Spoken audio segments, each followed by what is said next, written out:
സന്ദീപ് വാര്യർ എന്ന് പറയുന്ന RSSൻ്റെ BJPയുടെ സമുന്നത നേതാവ് തികഞ്ഞ വർഗീയ പ്രചാരവേല RSSൻ്റെ ഭാഗമായിട്ട് സംഘടിപ്പിക്കുന്ന ഒരാൾ ഇപ്പോഴ് കോൺഗ്രസിലേക്ക് വന്നു ചേർന്നിരിക്കുകയാണ്.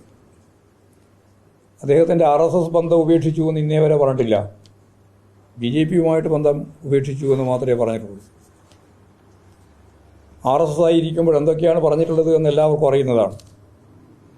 മഹാത്മാഗാന്ധിയുടെ കൊലപാതകം ഉൾപ്പെടെയുള്ള കാര്യങ്ങളിൽ, ജമ്മു ആൻഡ് കാശ്മീരിൻ്റെ പ്രശ്നം ഉൾപ്പെടെയുള്ള പ്രശ്നങ്ങളിൽ എന്തെന്ത് നിലപാടാണ് അദ്ദേഹം. ഞാനതൊന്നും ആവർത്തിക്കാനൊന്നും ഉദ്ദേശിക്കുന്നില്ല, എല്ലാവരുടെയും കയ്യിലുണ്ട് അതിൻ്റെ എല്ലാം കൃത്യമായിട്ടുള്ള വർബേറ്റ.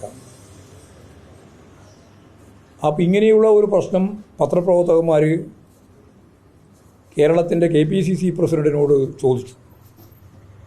ഈ ബാബറി മസ്ജിദ് തകർത്ത സമയം ഉൾപ്പെടെ സന്ദീപ് വാര്യർ ഉൾപ്പെടെ പറഞ്ഞ കാര്യങ്ങളെ സംബന്ധിച്ച് ചോദ്യം ചോദിച്ചപ്പോൾ അപ്പോൾ യാതൊരു പ്രയാസവുമില്ലാതെ കേരളത്തിലെ KPCC പ്രസിഡന്റ് പറഞ്ഞത്, നിങ്ങൾക്കെല്ലാം അറിയുന്നതാണ്, നിങ്ങളുടെ എല്ലാം കയ്യിലതുണ്ട്, പറഞ്ഞതുപോലെ ഒന്നുമല്ല,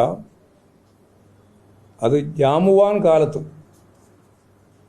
ഉള്ള രാഷ്ട്രീയമാണ് ഇപ്പോൾ പറയുന്നത്, നിങ്ങൾക്കൊന്നും വേറെ പണിയില്ല എന്നാണ്.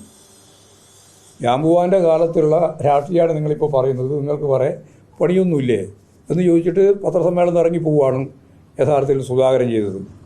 ഒരൊറ്റ മാധ്യമവും ചർച്ച ചെയ്തില്ലല്ലോ. ഞങ്ങളാ മറ്റാ ഇമാതിരി വർത്തമാനം പറഞ്ഞതിൽ എന്തായിരിക്കും സംഭവം?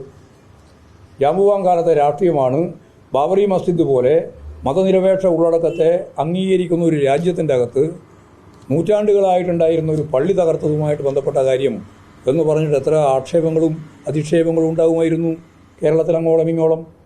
എന്തേ ഒരക്ഷരം നിങ്ങളാരും പറയാതിരുന്നത്? ഇതൊരു ഭാഗം. വേറൊരു ഭാഗം, വളരെ പ്രധാനപ്പെട്ട ഒരു തെരഞ്ഞെടുപ്പ് നടക്കുകയാണ്. ഈ തെരഞ്ഞെടുപ്പ് നടക്കുമ്പോൾ ചില മാധ്യമങ്ങൾ, പേര് ഞാനിപ്പോൾ പറയുന്നില്ല, വേണമെങ്കിൽ പിന്നീട് പറയാം, ശരിക്ക് പെയ്ഡ് ന്യൂസാണ്, പണം വാങ്ങി വാർത്ത കൊടുക്കുന്ന രീതി.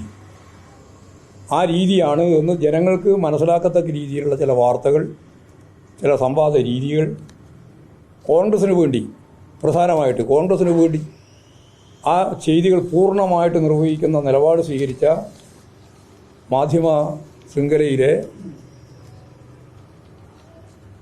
ചാനൽ ഉൾപ്പെടെയുള്ള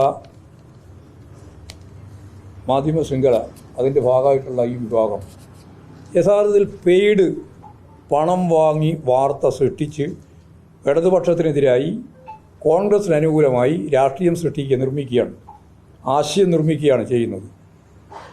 അത് ഏതെങ്കിലും ഒന്ന് മാത്രമാണ് ഞാൻ പറയുന്നില്ല, ചിലത് ഞങ്ങളുടെ മുമ്പ് തന്നെ കൃത്യമായിട്ടുള്ള വിവരങ്ങൾ ലഭിച്ചിട്ടുണ്ട്. അപ്പോൾ ഇതൊക്കെ കാണിക്കുന്നത് ഒരു പുതിയ സംസ്കാരം രൂപപ്പെടുത്തുകയാണ്. കേരളത്തിനൊരു ജനാധിപത്യ മതനിരപേക്ഷ ഉള്ളടക്കത്തിൻ്റെ അടിസ്ഥാനപ്പെടുത്തിയൊരു സംസ്കാരമുണ്ട്. ആ സംസ്കാരത്തെ മാറ്റി ഉത്തരേന്ത്യയിലൊക്കെ വളരെ വർഷങ്ങൾക്ക് മുമ്പ് തന്നെ സുപ്രീം കോടതി ഉൾപ്പെടെ ചൂണ്ടിക്കാണിച്ചതുപോലെയുള്ള ഈ പണം വാങ്ങി വാർത്ത സൃഷ്ടിച്ച് ആ വാർത്ത ആരിൽ നിന്നാണോ പണം ഈടാക്കിയിട്ടുള്ളത് അവർക്ക് വേണ്ടി രാഷ്ട്രീയമായിട്ട് ഉപയോഗിക്കുന്ന നിലയിലേക്ക് കാര്യങ്ങൾ ചില ചാനലുകൾ എത്തിച്ചേരുന്നു എന്നുള്ളത് അപകടകരമായ ഒരവസ്ഥയാണ് കേരളത്തെ സംബന്ധിച്ചിടത്തോളം മതനിരപേക്ഷ ഉള്ളടക്കത്തെ സംബന്ധിച്ച് ഉള്ളത് എന്ന കാര്യവും ഞാനിവിടെ പറഞ്ഞു വെക്കാൻ തന്നെയാണ് ഉദ്ദേശിക്കുന്നത്.